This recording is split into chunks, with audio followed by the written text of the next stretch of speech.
Well, it's taken 292 episodes, but we finally have some horse racing on the PC Engine.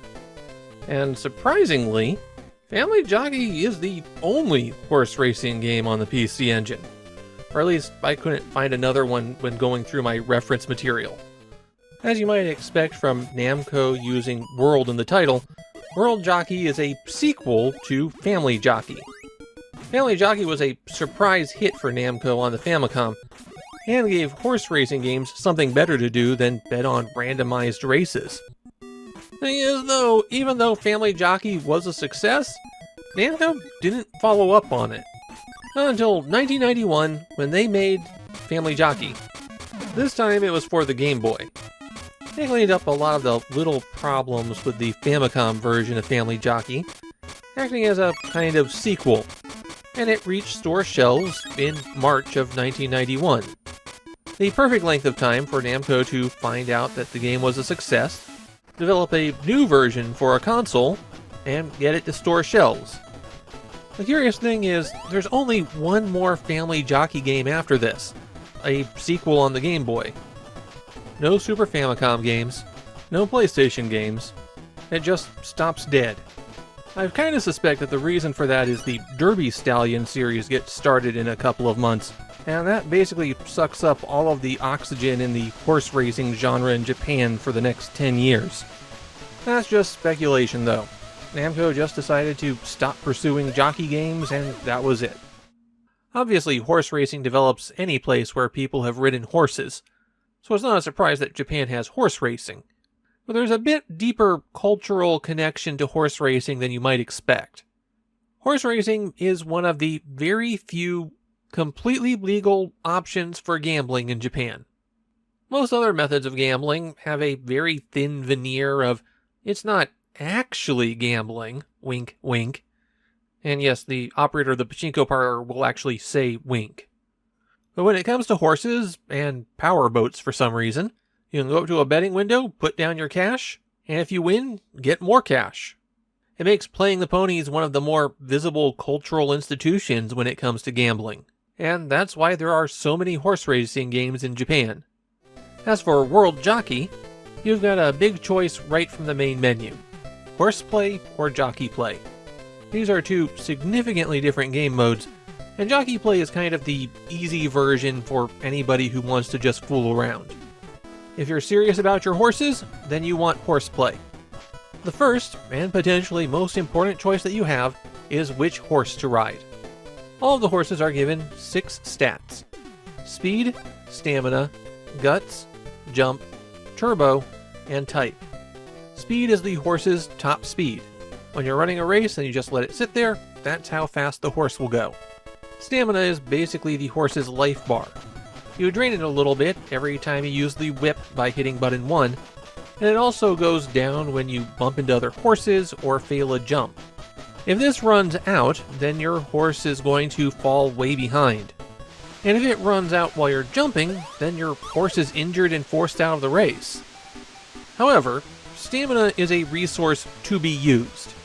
You want to end the race with as little stamina as possible. If you've got half a bar, it means you weren't running as fast as you could. Stamina management is by far the most important key to success in World Jockey. And the guts stat is a big part of that. It determines how much stamina you lose when your horse bumps into another horse.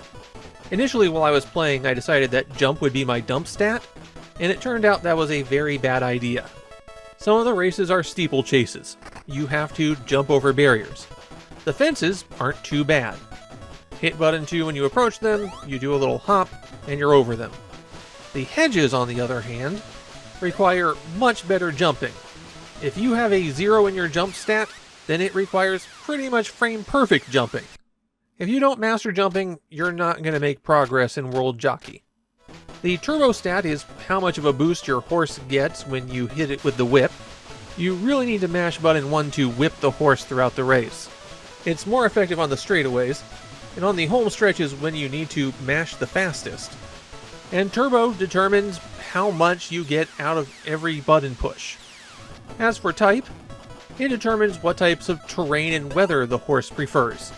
This is given to you as a number, And when you check the manual to see what those numbers mean, you'll find that it isn't there. There is nothing that tells you what those numbers are. I suspect this is a situation where you need the strategy guide to understand it. After you pick your horse and name it, then you've got one more option, and that's if you want to only race, or if this is going to be a family game. This all ties into the multiplayer modes. Up to 4 players can take part in a race. There's 6 jockeys on the field, but 4 humans can control horses. The family game adds a betting element, and you can also have 4 people betting. They don't have to be the people taking part in the race. After all, if you're betting on a race that you're participating in, then there is some serious potential for fixing races.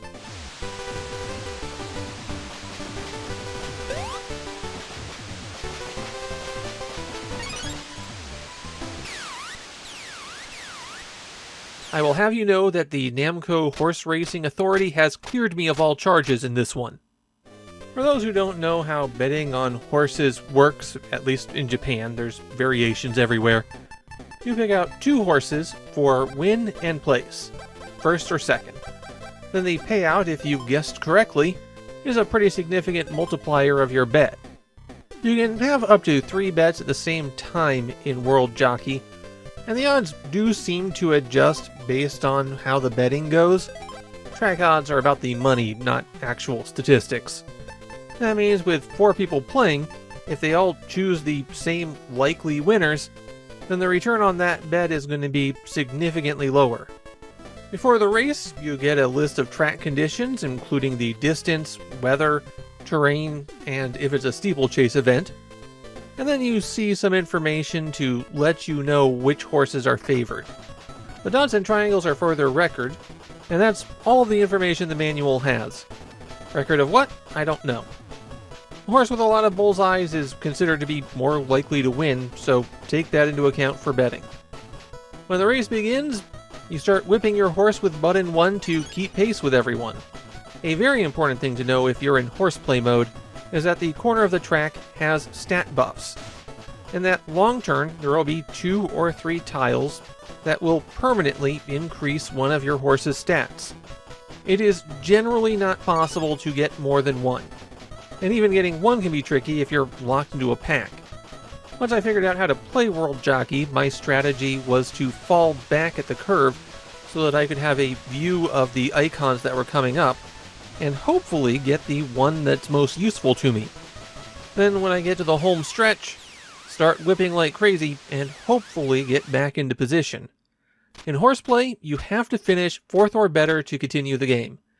If you have to retire from the race, or you come in 5th or 6th, then it's game over. No continues. If you do come in 4th or better, then you get some prize money, and that's basically the way you keep score, and jump immediately to the next race. There are 16 races in all, and if you manage to complete them, you win the game. If you've chosen Jockey mode, then you can choose how many races you want to run, and there is no game over, you just play until you've done that many races. Also in Jockey mode, there are no upgrades for the horses. Instead, there are power-up icons. Question marks will either take away or grant you stamina. The skull always hurts you, and the star restores a bit of stamina. The SP icon, for speed of course, makes your horse faster for a short time. All the horses in Jockey mode run the same. That puts everyone on an even playing field. When it comes to the opinion of Japanese players, World Jockey isn't the most popular game around, but it's well regarded by those people who remember it. I found a lot of people who went, I played Family Jockey and I didn't realize there was a World Jockey. My feelings on World Jockey are, it's pretty good, but it's really lightweight. The kind of thing that you can play for 15 minutes and go, yeah, I've had my fun, and then put it back down. It's too shallow to really make you want to master it, and playing out 16 races takes a while. But as a fun little light diversion, World Jockey does the job.